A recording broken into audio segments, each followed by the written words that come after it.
Direktur Utama Pertamina Simon Aloysius Mantire mengatakan dua kapal tersebut dimiliki PT Pertamina International Shipping, yaitu Paragon dan Rinjani. Keduanya mengangkut minyak untuk pasar India dan Kenya, bukan untuk pasar Indonesia.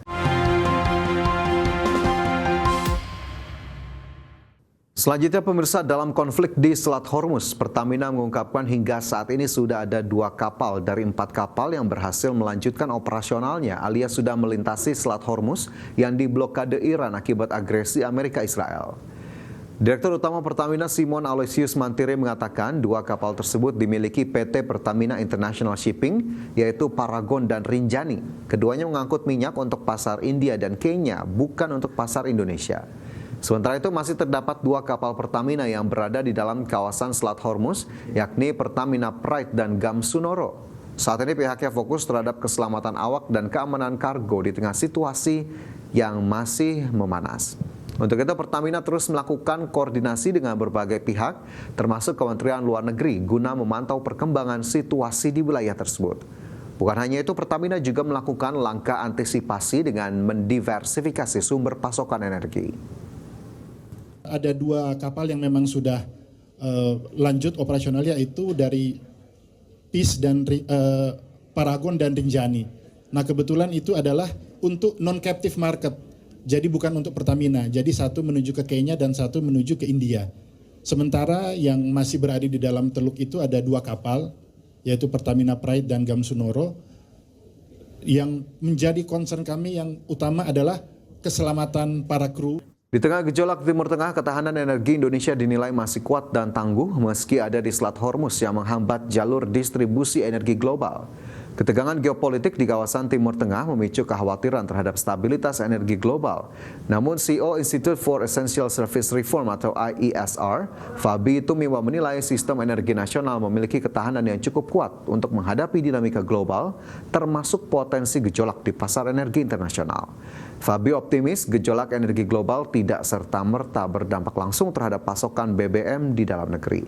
Tantangan terbesar sektor energi Indonesia saat ini justru lebih banyak berkaitan dengan kondisi geografis dan distribusi.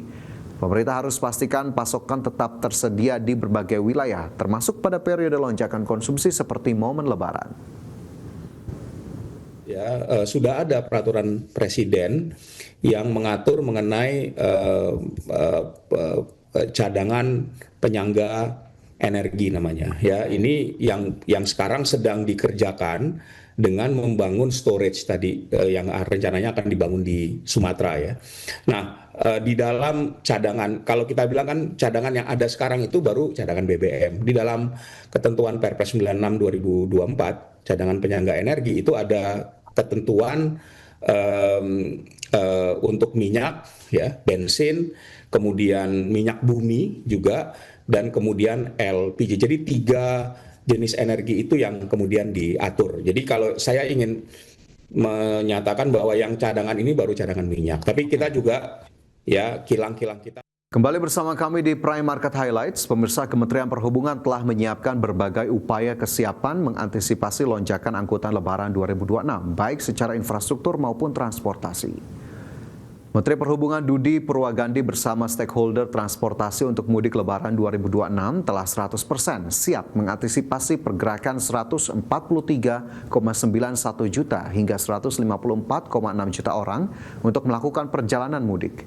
Fokus utama adalah keselamatan, kenyamanan, dan kelancaran dengan strategi kesiapan sarana dan prasarana transportasi darat, laut, udara, dan penyeberangan, pemeriksaan kelaikan moda transportasi, pemberlakuan stimulus ekonomi melalui pemberian diskon tarif tiket pesawat, kapal laut, kereta api, dan penyeberangan. Sementara itu, untuk memperlancar lalu lintas menuju pelabuhan penyeberangan, pemerintah telah menyiapkan skema buffer zone secara berlapis di Pelabuhan Merak. Buffer zone pelabuhan disediakan di kawasan Pelabuhan Merak, Indah Kiat, BBJ, dan Ciwandan, serta beberapa titik di jalan arteri sebagai langkah tambahan untuk menjaga kelancaran arus dan mencegah penumpukan kendaraan di titik pelabuhan. Masukan adalah untuk memastikan bahwa seluruh pemangku kepentingan khususnya transportasi nasional benar-benar siap dalam melaksanakan angkutan Lebaran maupun siap juga dalam bekerja sama dengan seluruh stakeholder terkait penyelenggaraan angkutan Lebaran kali ini. Sebagaimana yang selalu saya tekankan bahwa keselamatan selalu menjadi prioritas utama, tidak bisa kita kompromikan. Peningkatan mobilitas masyarakat pada masa Lebaran tentu membawa konsekuensi terhadap meningkatnya intensitas operasi transportasi yang akan. Anda kembali bersama kami dalam Prime Market Highlights. Pemirsa, pemerintah Iran mengingatkan komunitas internasional dan pihak-pihak terkait untuk memenuhi tuntutan mendasar Iran guna pengakhiran perang. Presiden Iran Masoud Pezeshkian menegaskan pada dasarnya Iran tidak mencari konflik dengan negara-negara di Timur Tengah. Presiden Iran Masoud Pezeshkian menyatakan bahwa ketegangan dengan Amerika Serikat dan Israel hanya dapat berakhir jika sejumlah tuntutan mendasar Teheran dipenuhi oleh komunitas internasional dan pihak-pihak terkait. Dalam pernyataan yang disampaikan melalui platform media sosial X, Pezeshkian menegaskan bahwa satu-satunya jalan untuk menghentikan perang adalah pengakuan terhadap hak-hak Iran, pembayaran kompensasi serta adanya jaminan internasional yang tegas guna mencegah agresi serupa di masa depan. Pezeshkian menekankan bahwa Iran pada dasarnya tetap berkomitmen untuk menjaga perdamaian di kawasan. Pezeshkian menyatakan hal ini dalam pembicaraan telepon dengan Perdana Menteri Pakistan Shehbaz Sharif. Dalam pembicaraan itu, Pezeshkian menegaskan bahwa Iran tidak mencari konflik dengan negara-negara tetangga di kawasan Timur Tengah dan sekitarnya. Lebih lanjut, Pezeshkian memperingatkan dunia internasional akan dampak dari pengabaian terhadap akar penyebab konflik ini.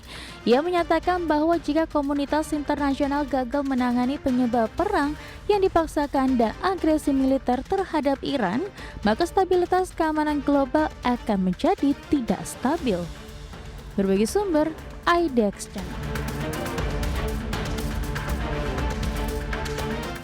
Pemerintah Lebanon dikabarkan akan membuka dialog dengan Israel untuk mencari penyelesaian konflik. Presiden Lebanon Joseph Aoun mengatakan dialog dilakukan agar Israel berhenti menyerang negaranya untuk menyasar kelompok milisi Hizbullah.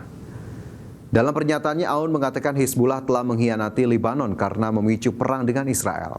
Oleh karena itu, Aoun akan mengerahkan pasukan militer Lebanon untuk melucuti senjata Hizbullah agar mereka berhenti melakukan serangan balasan ke Israel sehingga perang bisa segera berakhir. Israel sendiri mulai menyerang Hizbullah di Lebanon sejak pekan lalu karena milisi tersebut membantu Iran untuk berperang melawan Israel dan Amerika Serikat. Sayangnya serangan-serangan Israel yang ditujukan ke Hizbullah justru juga berdampak buruk bagi warga Lebanon. Sebab serangan militer Israel kerap menyasar warga Lebanon sehingga korban tewas terus berjatuhan.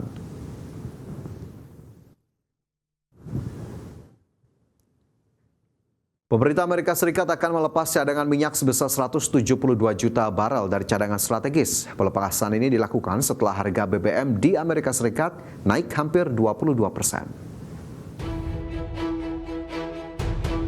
Menteri Energi Amerika Serikat mengatakan pemerintah akan melepas 170 juta barel minyak dari Strategic Petroleum Reserve. Rencana ini mengemuka setelah ada lonjakan harga bahan bakar minyak di Amerika Serikat menjadi sekitar $3,58 per galon secara rata-rata. Kenaikan harga BBM di Amerika Serikat terjadi setelah serangan Amerika Serikat dengan Israel ke Iran telah memicu gangguan pasokan minyak mentah global. Selain Amerika Serikat, International Energy Agency pada Rabu kemarin sepakat untuk melepas 400 juta barel minyak. Pelepasan cadangan minyak Amerika Serikat akan dimulai pekan depan dan diperkirakan memerlukan waktu sekitar 120 hari hingga seluruh volume terkirim. Presiden Donald Trump sebelumnya menyatakan kebijakan tersebut bertujuan menurunkan harga BBM.